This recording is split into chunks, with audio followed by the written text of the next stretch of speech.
I want to talk about the fretting hand first and the importance of perfecting this technique. Now, this will not only improve the efficiency, but it will also improve your finger speed. Now, there are two main ways in which I like to teach this. The first I like to call the crab's claw. Notice you've got a kind of crab's claw shape with your hand. But my preferred method, I actually call the baguette technique. Now, bear with me here, because I want you to imagine that you're holding the baguette like this and you're about to take a bite. Now, I want you to observe that position and maintain that shape. Now, we're going to take it behind the back of the guitar neck. We're going to come down underneath and then bring it up. So our thumb is touching the back of the neck and our fingers are hovering over the front. Let me just get rid of that. And don't worry, no baguettes were wasted, because that's my lunch. So I want you to maintain this shape that we've got here and observe that kind of horseshoe, or imagine this is the baguette that you're holding, or the crab's claw, whichever works for you. And that is the position that I want you to try and maintain whilst playing. Now, this allows us to get nice and fingertippy with our fingers, which in turn gives us the ability to press down the notes nice and accurately and get a nice clear sound. Before I expand on this further and go into how to improve your finger speed, if you're a more advanced player, it is so easy to overlook this. And let's be honest, going back to basics is probably something that you don't do very often. But mastering this basic technique is something that I highly recommend. And it's the one thing that I regularly check in on myself. Now, I see it all the time with pupils that are, say, grade 3, grade 4, that really struggle to get to that next level. Now, it's only by taking them back to basics that they then realize that they were not playing the correct technique properly. And it's only by going over it that allows them to unlock the tools necessary to make them more efficient at playing and unlock faster finger speeds. Now, imagine you're lifting weights. When you get to the higher weights, the higher you go, the harder it gets to lift them, right? So if you start with the wrong technique, you're not maximizing the results. So it's really important that you start with the correct technique to maximize your results. Now we've gone over our fretted hand position, I want to talk about a second technique. And this is the concept of one finger per fret method. Now, this is the art of using all 4 fingers to play notes on our fretboard. Now, arguably, this is my #1 most ranked, most important, and most vital technique that you should be learning right from the start. And the reason for that is we need multiple fingers in order to play things like chord shapes or improve our efficiency across the fretboard and our speed with our fingers. Now, let me put it another way. You don't choose to travel everywhere hopping on one leg. You use 2 legs, right? And that's because it's more efficient and much easier. The same concept applies here. I don't choose to use one finger because that's only using 25% of our potential.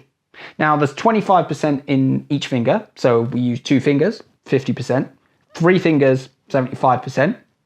We need to unlock 4 fingers right from the start and unlock 100% of our potential from the very start. Now, I have a fantastic finger exercise that really helps with this technique, and I highly recommend you go and check it out. Just click on the pop-out banner above here and it'll take you straight to it. Now, I recommend going through this 3 times per week to really master it. Now, one final note with this finger position is to really pay close attention to how far away they are hovering in front of the fretboard. You'll notice that they're quite close, ready to go. Now, I see it all the time with fingers that are way out here visiting the moon.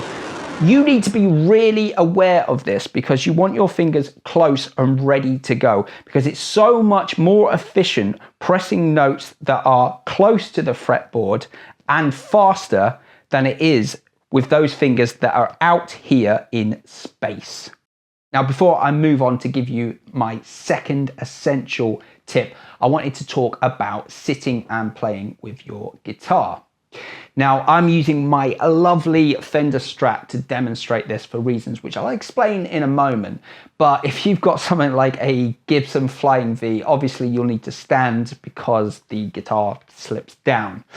But let's move on to the genius design of this guitar and reveal some of the hidden comfort secrets that you may not even have realized existed. Now, we're actually going to start with this lovely curve at the bottom here. And that's quite clearly designed so the guitar can comfortably sit on your lap.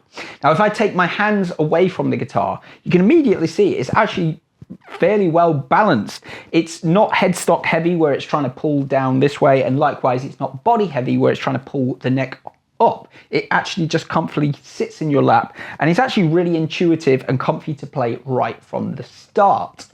Now, at the bottom here, you'll also notice this curve here. Now, this is designed so obviously you can move your positions and play the higher notes up here really comfortably. And then it sort of counterbalances that with this second curve up here. Now, not only aesthetically does this look really pleasing, but I kind of do wonder if there's a balance thing going on with the sort of cutout and curve being further back here and this one being here, if that kind of acts as a weight thing. I'm not sure about that, but it's just a theory.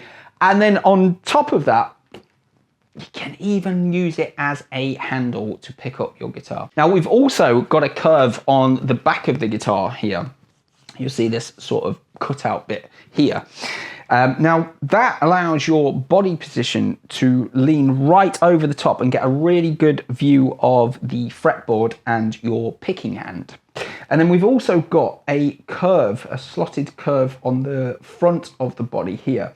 Now, that allows our picking hand arm to come and rest, and it means our picking hand is perfectly in position to strum the strings. And then finally, you'll notice that the input jack is on the front of the body here. Now, instead of being on the bottom like some other guitars like a Les Paul or something. Now, what that means is if you're sitting down on a chair or something here and you actually go to plug this in, you're not actually hitting the bottom of the chair with the guitar lead. So it's again really handy for those that are just sitting down and practicing. Let's talk standing up and playing. Now, obviously you'll need a guitar strap for this.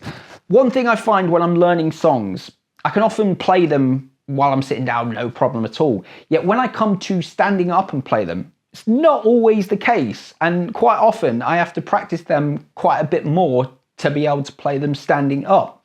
Now, if you've got a performance or you're gigging, you might want to consider trying this beforehand. I used to have my guitar strap considerably lower than this. I was trying to imitate Slash and be all cool, but it genuinely boggles my mind how that man has his guitar so low and at such an angle. But he's a very cool guy and it looks very cool, so fair play to him. Now, these days I have my guitar considerably higher. One of the main reasons for that is I've got psoriatic arthritis, so it's much more comfortable to play. But I'm one of these musicians that I just can't really sit still when I play. I kind of move with the music. So standing up and playing, it makes me feel a little bit freer, but I just kind of go off in my own tangent into my own zone, and I need to be moving to play that. So I find when I'm standing up, I have a bit more freedom to play. Now, I guess the moral of this story really is there's no right or wrong way for this. You have to experiment and find out what works for you and what fits your needs. Now, my very last point, it sounds so blatantly obvious, but it is to get yourself comfy. Now, this is more aimed at those musicians that are gigging, that have got a performance coming up, or even taking an exam. You want to make sure that you are fully set up correctly and you've got no distractions. Now, what I mean by that, for example, if you've got your guitar strap that is set lower than you normally have it, it might feel strange to play. You want to make sure that your mind is fully focused on the performance and has no distractions anywhere else. So it's just something to think about if you find yourself in one of these situations. All right, that's it for today's episode. I hope this was helpful and you picked up some valuable tips on how to improve your playing. Now, if you enjoyed the video and you want to show your support to the channel, just remember to smash that like button and hit the subscribe if you haven't done so already.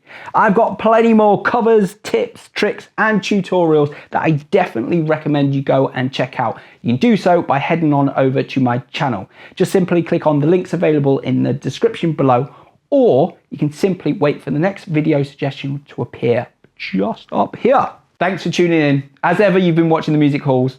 I'm KH. Until next time, keep on rocking.